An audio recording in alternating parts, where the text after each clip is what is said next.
All right, welcome to the first installment of the Mille Lacs Band television series.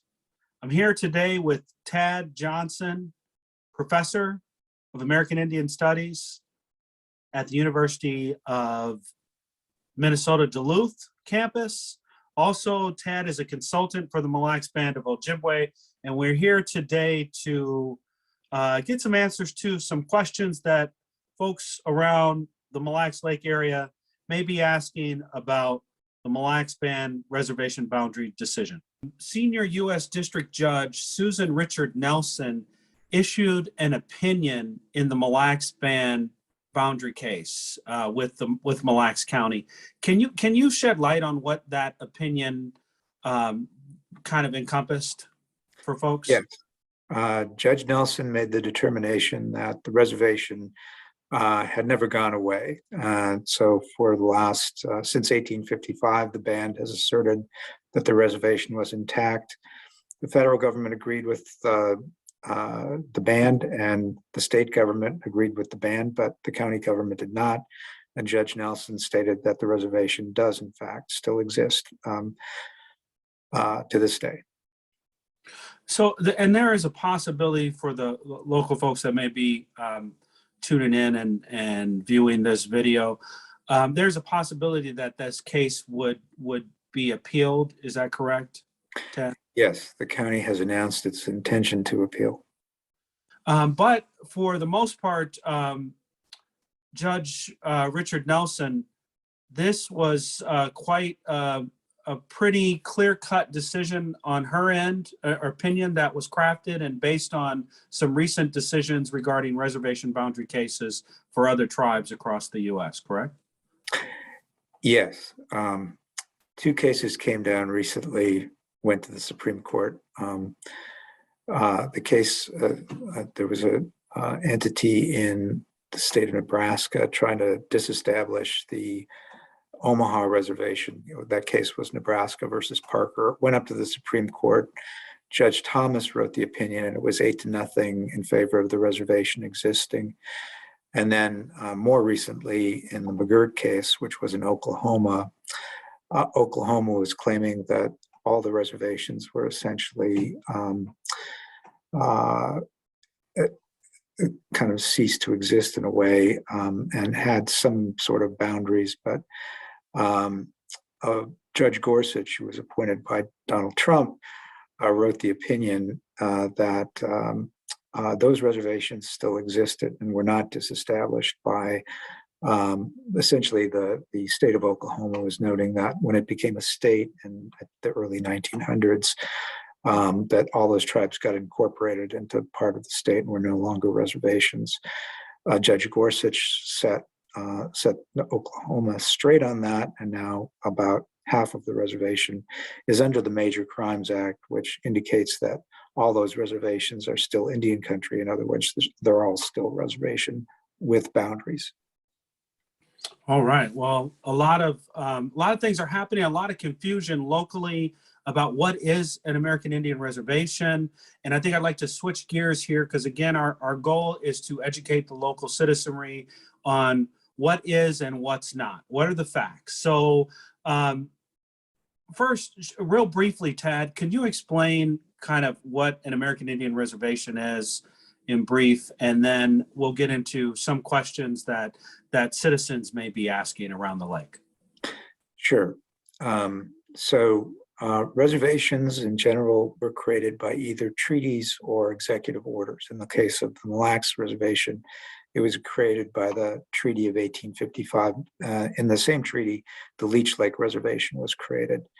And so, like Minnesota has boundaries, but it doesn't own all the land inside the state of Minnesota. The Mille Lacs Reservation has boundaries, but it does not own most of the land inside the boundaries. But the band has the right to make laws and be governed by them. But essentially, through a series of court cases, most of those laws don't apply to non-Indians.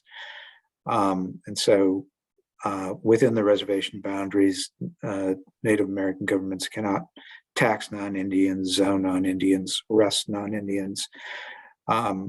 In very limited circumstances, they can arrest them. And right now, the laws of Mille Lacs, they are allowed to detain people that have committed a crime until the county shows up. But that's essentially it. Their boundaries, they don't mean that much to the non-Indian world. To the Indian world, it means that if you live and work inside the reservation boundaries, you do not have to pay state income tax. And that's the main benefit for Indian people. So let's get into a couple questions that we have fielded over the years, that we have offered answers to in the past, but for this purpose, using this as a tool to educate the citizenry around the lake, band members and others. Why don't we start out with a couple questions, Tad, and if you can, try to answer these for us, okay? Really appreciate it. So, can non-Indians own land and reside within the boundaries of the Mille Lacs Reservation? Yeah, in fact, most of the people that live inside the Fond du Lac Reservation are not tribal members. And around 1,000 people live inside the Mille Lacs Reservation.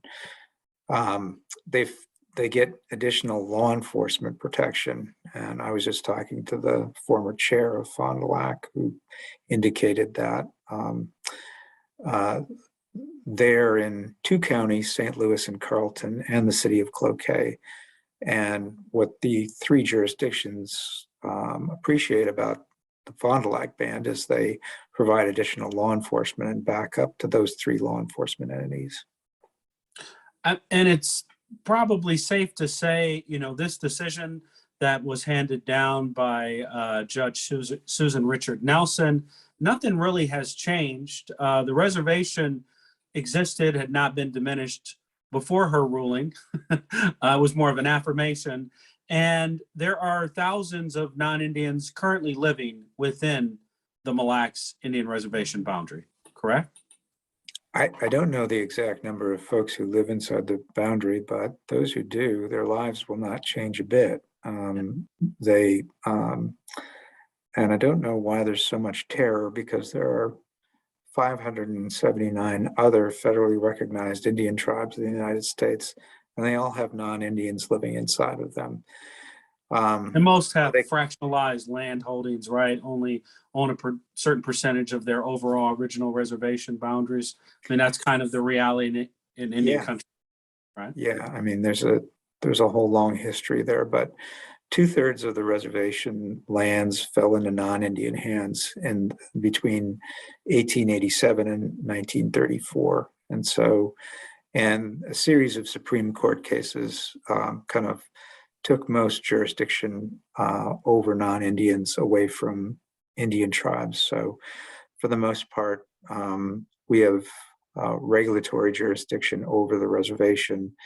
In 1978, the Supreme Court ruled we cannot have criminal jurisdiction over non-Indians, and zoning, that got decided in 1989 under the Brendale case, that tribes can't zone non-Indian communities. And in the 90s, there was a case on the Navajo Reservation, which is a huge reservation, but the question was, can we tax non-Indian businesses or non-Indians in general? And the Supreme Court said, no, tribes can't do that. So there's not much to worry about. It's just, I think there's just the fear of the unknown, but you don't have to look very far in Minnesota. There's 10 other reservations with probably more non-Indians living inside the reservations than Indians.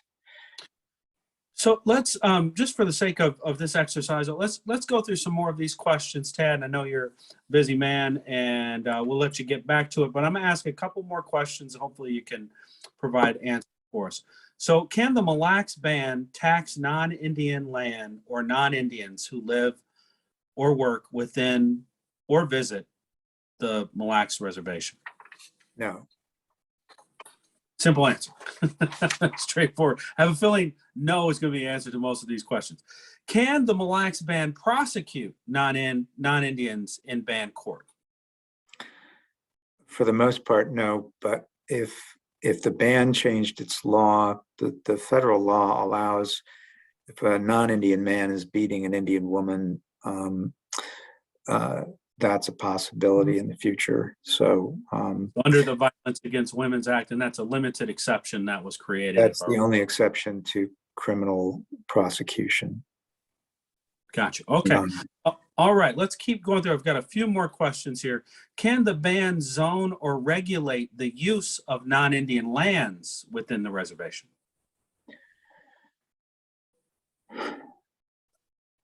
Under Brendale, it's unlikely. Short answer is no. Gotcha. All right, Tad, another question for you. Can local governments, such as counties, cities, and townships, zone or regulate the use of non-Indian lands within the reservation? Yes. All right. Does the federal government have authority over non-Indians within the reservation? In limited circumstances, such as environmental matters, the tribes have a close tie-in with the Environmental Protection Agency, whose laws will apply on the reservation should the band adopt them. All right, and the final question for today, and just to let folks know, we will continue to field questions and try to provide answers as we move forward. Final question for the day, Tad. Does the band have hunting, fishing, and gathering rights within the reservation?